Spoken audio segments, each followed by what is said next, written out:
নমস্কার, কাউন্টারা পাবলিকেশনের পক্ষ থেকে আপনাদের সকলকে স্বাগত জানাচ্ছি।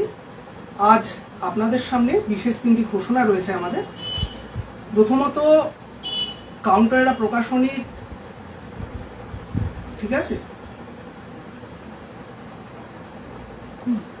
কাউন্টারা প্রকাশনীর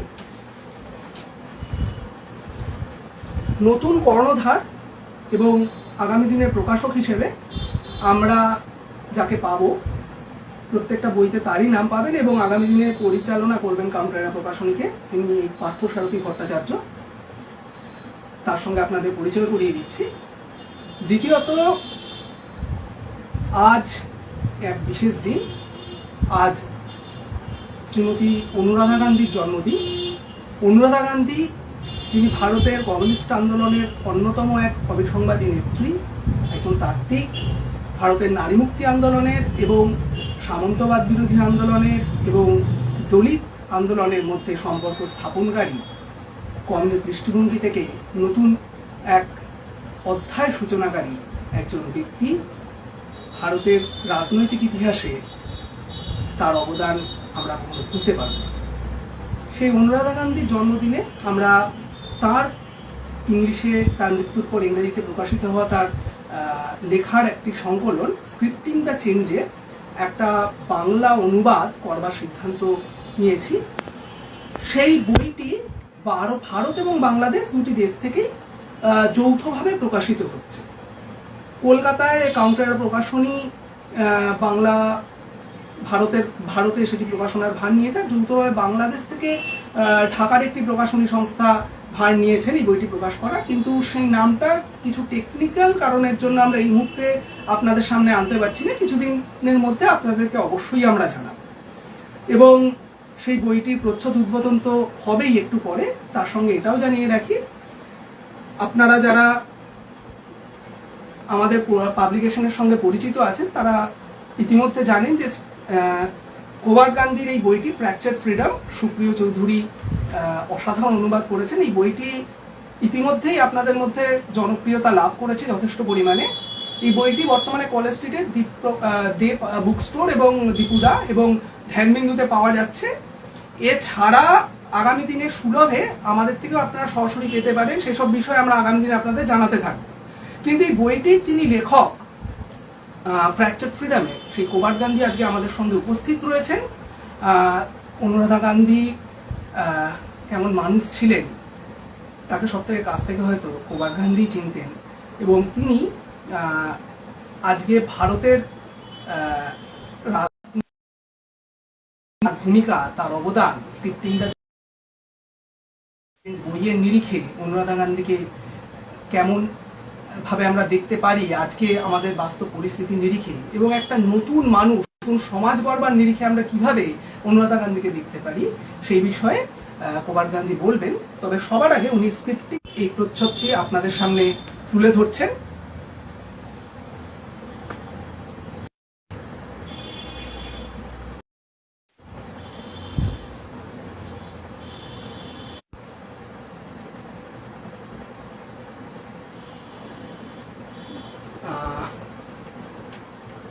Now, all to you, Kovar Gandhi. Now he will speak. It's তার মধ্যে প্রশ্ন থাকলে আপনারা কমেন্ট করতে পারেন প্রশ্ন আমাদের এই লাইভ ভিডিওতে। সেই প্রশ্নগুলো 30 মিনিট ওনার বক্তব্য রাখার পর উনি একে একে উত্তর দেবেন আমাদের সীমিত সময়ের মধ্যে। 8টা পর্যন্ত আমাদের সময় সীমিত আছে, তার মধ্যে। On this 68th birth anniversary of Anuradha, a historic step is being taken by friends in Bengal to bring out the Bengali translation of her work, Scripting the Change, produced posthumously after her death. The importance of this document, of this book, has two major aspects. One is on the struggle against caste oppression and Brahminical domination The second is against patriarchy, and for a more importance of these two aspects which are detailedly dealt with in this book. Besides other questions, there are numerous other questions she has dealt with, but these are the two major aspects which has really set a Marxist approach to the caste question and the non-Brahmin movement, as also the question of patriarchy, in her various articles that are published in this book. The importance of these articles, if we take first the caste question, it is built on a detailed, first it is built on a Marxist or a dialectical materialist approach to the question, interpreted in the Indian context of the caste question. The second question is that the caste question has been traced at length through the ages in this book with a detailed, as far as on the question of feminism against patriarchy, the philosophical trends on feminism, she has traced the whole question of feminism in the West, in India, its feudal aspect in India, the difference between the nature of patriarchy in the West and patriarchy in India, political contribution to the question and research on these questions, but also the very fact, and this is the most important aspect, that an entire life was devoted in the field work to struggle against caste oppression and patriarchy against women. She, right from the time of when she entered politics, in 73-74, when she was a student leader at Elphinstone College, she actively participated in the Dalit Panther movement that broke out in 1973-74, involved herself deeply with the struggle of Dalits in the Mayanagar slum at Worli, participated in the battles that the Dalits fought against the then operating Shiv Sena, and then after that, the 3 to 5 major Dalit struggles in Maharashtra, she participated actively. That is, the struggle against the banning of the third volume of the struggle against the banning of the third volume of this thing, Ambedkar's book, Riddles in Hinduism. There was a big struggle against that throughout Maharashtra. And there was also a struggle, after that for on the Namantar issue, the renaming of Marathwada University as Ambedkar University, and then in Bandara of the massacre of the Dalits in a village out there. Now, all these struggles, she participated actively. Not only that, we lived in a Dalit Basti for nearly 20 years at Indora in Nagpur, and thereby much of today is after the Rohit Vemula case. There's a lot of left involvement, writing question and things like that. But most of it is academic. She was involved with the Dalit movement, but at that time no Dalit organization was formed. All the cadres and Dalits were either political activists or part of Awan or part of NBS, Naujawan Bharat Sabha, or part of the student organization, network of analysis and presentation, and she deals also with the aspect of dealing with caste as reflected in the base as also in the superstructure. And for the first time probably, she quite clearly stated that even after a socialist revolution or a democratic change in society, there will be need to even continue the struggle against the Brahminical thinking, because it is so deep-rooted in our psyche. Like all the other feudal and bourgeois values that are there, this particularly is very deep-rooted, And she calls for and outlines the steps to be taken even at that stage. So in that way, it's really a historic document like any other document. It can always be developed and expanded, but it is a step forward in the ideological understanding of the caste question in India and how to fight it. So also in the question of patriarchy, we find that this patriarchal domination, which is so prevalent in our society out here, so oppressive of women, that it prevents women from coming forward in society on equal terms with their male counterparts, is dealt with by countering the feminist approach to it, which basically treats the enemy of the women as the male, which it's not, which she brings out quite clearly. It is not that, it is patriarchal outlook which is there, of which even women are a part. Women also accept their role very often as secondary to their male counterpart.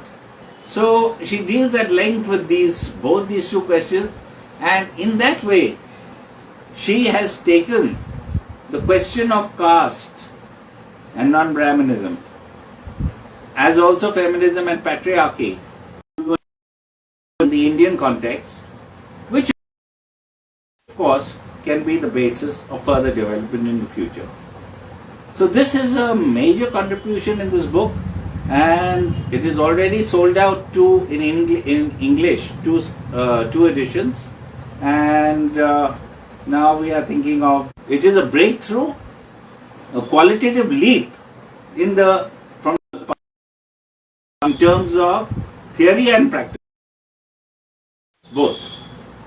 There have been theoretical accounts earlier, but this has linked the question of theory and practice in an extensive way, and therefore it is a step forward in both in theory and in practice, including in the left, in the communists, in everything, deep elements of caste, patriarchy, in the families, everywhere.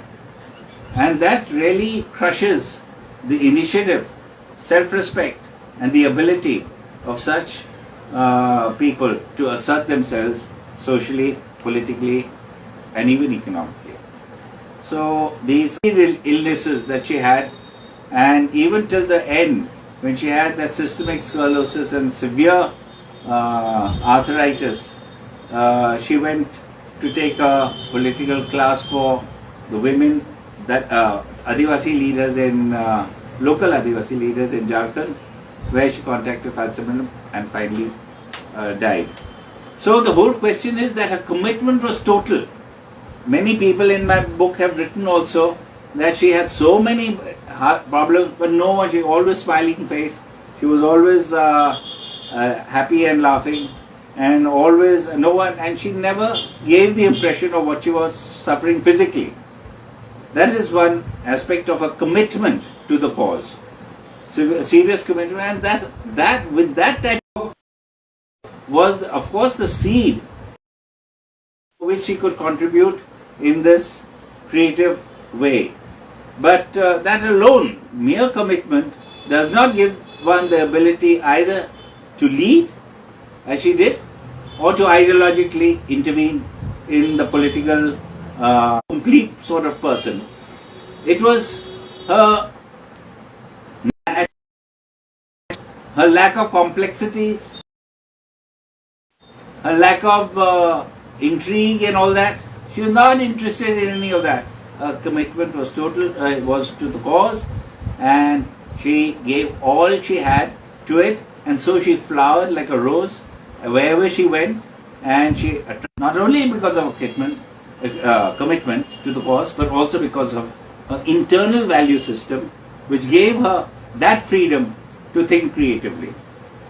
And that is why what I try to refer to in the Anuradha model. It is taken very often that as a bias, because I happen to be a partner or something like that, and therefore I appreciate it. The question is,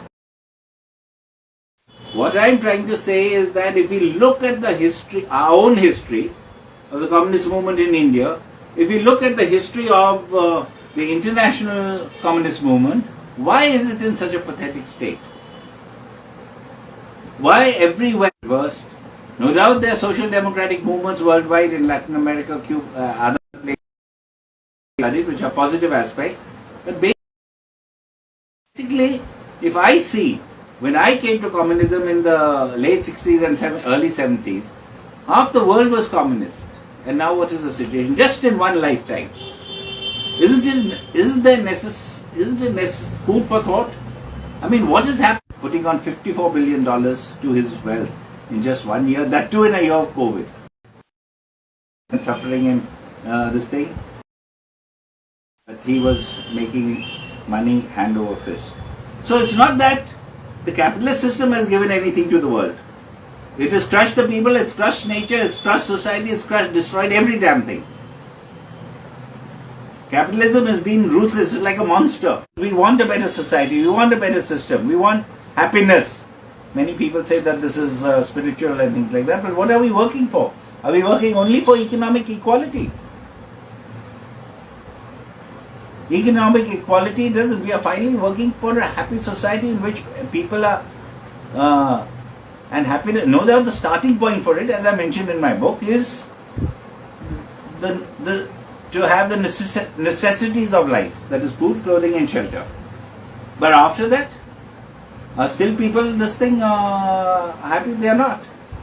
There's so much intrigue, there's so much alienation, there's so much other things that gives a lot of problems to people and doesn't make them happy and creative like Anuradha was. She was like a flower flourishing everywhere and making everyone happy, at least in an environment. After coming out, I've spoken to so many people and they would say, she was the only person who understood me, though I'm not a Marxist. She was the one who really was able to understand my sorrows and feelings.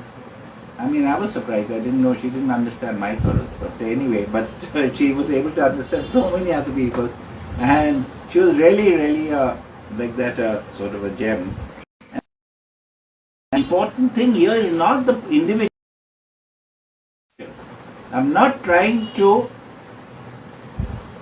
eulogize the individual. I'm saying that this is how any person who is attempting to change society should seek to become. We seek to have these qualities. Maybe as a living being, as a living thing, at least that was some model we can present, because today we don't have a China to present as a model, at least in this sphere. I felt that this is a model because I happen to know, I knew a negative qualities, I knew a positive, and certainly what the positives far outweighed whatever little negative might have been there. And what I present only is, if we have, why I say if we have as a goal happiness, at least we will all that type of intrigue and this thing in our own circles and pushing people down and trying to ego and flattery and this and that which we see all around us in society. We see it, but even in their left circles. What is attractive? Then what are we different from what is good? Stop. We find that we are very often, there's a conflict between this internal subconscious and the external world in which we are living, and that alienates us. I'm not talking about the classical example of alienation which this modern times film of, what's his name? Charlie Chaplin. Portrayed alienation at a very technical level. But I'm talking about alienation linked to our subconscious and conscious mind. And so when I talk about freedom, I talk about bridging this gap and therefore becoming natural beings. If we don't bridge this gap, we will all can't be creative, we can't be dynamic, we can't be, or we can with a lot of difficulty. So that's why I say, and as far as democracy goes, unless the leadership helps create a democratic environment, everyone besides the leader will imagine the impact that such 9 people would create rather than the earlier 9 people who say, okay. So there's a great difference between that. And not only that, people who just take orders and work, they'll only work for a little time. Afterwards, they'll get also sick. And so we see today a situation where the left movement is just a handful of the cadres, the same cadres everywhere, and doing the same routine stuff that we did 30 years ago. We are still repeating that today without any analysis or ability to see what the changing situation is and working in a creative way. The best example of this, I feel, comes in this corona lockdown state. Most of the left followed the traditional Bill Gates, Fauci theoretical base, which was really drilled into people. But we have to think creatively. There's so many questions that came up to one's just rational mind. Forget our theory and all that stuff. Just regarding our emotions, regarding our feelings, regarding our attitudes, and what we actually feel and what we actually do, we are not able to understand. And these hang-ups really create so many complexities in our mind and in our ability to really flourish and be happy and but nothing, not creative. Another thing that Anuradha had, which also seems to be a lot lacking in the left, is an extremely high level of responsibility and discipline. I have not seen that generally in this thing, but regarding not only just in technical things like keeping time and all that, coming on time, on the dot of time, but even say if I remember so often she was absolutely exhausted by all running around. She would go in Nagpur in the blazing heat of Nagpur on a cycle, roaming around, attending our lectures, coming back, doing some this thing. Housework is also there, but she would stay up till night. If she was a PhD guide, if she had to present something to the student, she would stay up half the night completing that work so that the student is not deprived of guidance the next day, which she was to give. That type of responsibility. And that type of responsibility, we don't even leftists tend to say, oh, that's bourgeois type of stuff, we forget about that. But even in writing articles or presenting things, we tend to be very lackadaisical and all that and not present things on time. But she was really extreme, not only in, of course, writing an article, writing this thing like that, she would sit through the night if she is given a target and she will complete it somehow or the other.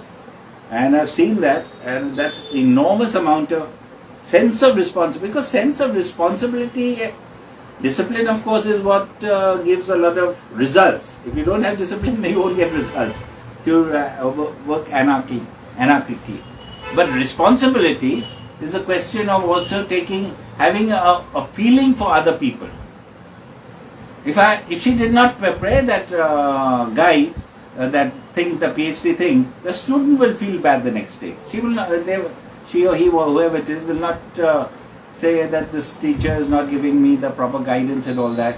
Or even if coming for a meeting someone or something, if you come 1 hour, 2 hours late, you're keeping another person waiting for that long. That's not showing concern. So the question of responsibility is a question of showing concern for others and not being careless about that. That was also another thing that was there. So these are some of the major aspects, not just commitment, that made up the Anuradha model or any other model. There may be others, tomorrow there can be another model. But these are the qualities which are important, which I saw in her, and I saw its effect in her practical work, in her theoretical work, in her ideological work, in every aspect, even in her life and happiness. She was always smiling. Sometimes she cried also. But that was normal. She cried when she was angry. Everything was open. It was on her face. You could read her face like a mirror or something. You could read everything that was written on her. So that's how a person should really be. I think that's what Marx talked about, the natural human being. And one should strive for that. With her it seemed to have come naturally. But one should strive for that. And if we acquire such qualities, we will definitely attract a new generation of people, new generation of youth, to this. If we act in the same stereotype style as we have done in the last 30-40 years, it is going to be totally dull for the new generation. Particularly the new generation has a lot of other distractions, and this should they have distraction, but they have also extreme forms of alienation with all this IT culture and mobile culture and all that. There's extreme forms of alienation that also exist, which definitely does not create happiness, even if they have the money to live decently, the middle class I'm talking about. It doesn't create that happiness because of the alienation in our lives and the lack of social ability to interact with without complexes or without problems. It's through social interaction, like children interact. They're happy, they play, they meet each other, they dance, they do anything, young children. So adults should be like that. They should be happy, and that happiness expresses in relationship with others and dealings with others. So that's basically the essence, first aspect that I wanted to present of the importance of this book, the ideological contribution. And secondly, the importance, which is not in this book, naturally she would not write, this is on her writings, this is what I have perceived and what I have written in my book on fractured freedom, on the question of how communists, what a communist should be like. And as we have a living model, it's helpful for us to see that and learn from that. If people don't want to take that, due to some technical reasons, কিছু technical সমস্যার জন্য আমাদের ভিডিওটা বিচ্ছিন্ন হয়ে গিয়েছিল। আপনাদের কারো যদি কোনো প্রশ্ন থাকে আপনারা এই সময় প্রশ্ন করতে পারেন। প্রশ্নগুলোর উত্তর প্রভাত গান্ধী দেওয়ার চেষ্টা করবে, কিন্তু আপনাদের কাছে আরও দুটো বিষয় বলার। আমরা আরও একটি ঘোষণা করছি। আমরা আমাদের পেজে আমাদের ফোন নাম্বার সহ আমরা আপনাদের সবার কাছে আবেদন করব, প্রভাত গান্ধীর ফ্র্যাকচার্ড ফ্রিডম বইটির উপর আপনাদের যা প্রশ্ন, যা রিভিউ অথবা আপনাদের যা বক্তব্য, সেটা আমাদের সরাসরিভাবে জানান। সেই প্রশ্নগুলি আমরা প্রভাত গান্ধীর কাছে পৌঁছে দেব, এবং তার যা উত্তর, তার ভিত্তিতে আমরা ভবিষ্যতে আরেকটা সম্পূর্ণ লাইভ ভিডিও করব। এবং আজকে যার জন্মদিন, সেই অনুরাধা গান্ধী সম্পর্কে প্রভাত গান্ধী এতক্ষণ যা বললেন সে তো আপনারা শুনলেনই। তিনি এক নতুন মানুষ, এক নতুন সমাজ গড়ে তোলার প্রকল্পে ব্যক্তির ভূমিকা, একজন কমিউনিস্টের কেমন হওয়া উচিত, সেই প্রশ্নটাকে জোরের সঙ্গে নিজের বইয়ে ফ্র্যাকচার্ড ফ্রিডমে তুলে ধরেছেন। এবং একই সঙ্গে স্ক্রিপ্টিং দ্য চেঞ্জে কোন বিশেষ বিষয়গুলি সম্পর্কে আমরা জানতে পারছি, আমরা বুঝতে পারছি, আমরা অনুভব করছি, এবং তার ভিত্তিতে আগামী প্রজন্ম বা ভবিষ্যতে আমরা কীভাবে কী শিক্ষা নিতে পারি, সেই বিষয়টাকেও উনি তুলে ধরেছেন। এই বিষয়ে যদি কোনো প্রশ্ন থাকে এখন আপনারা,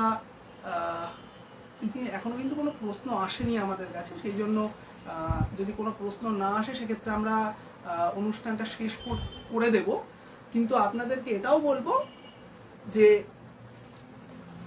এই বইটি এই বছরের শেষ দিকে প্রকাশিত হতে চলেছে। আবারও বলছি, ভারত এবং বাংলাদেশ দুদেশ থেকেই বাংলা ভাষায়। বইটির নাম বাংলায় আমরা রেখেছি দিন বদলের বর্ণমালা।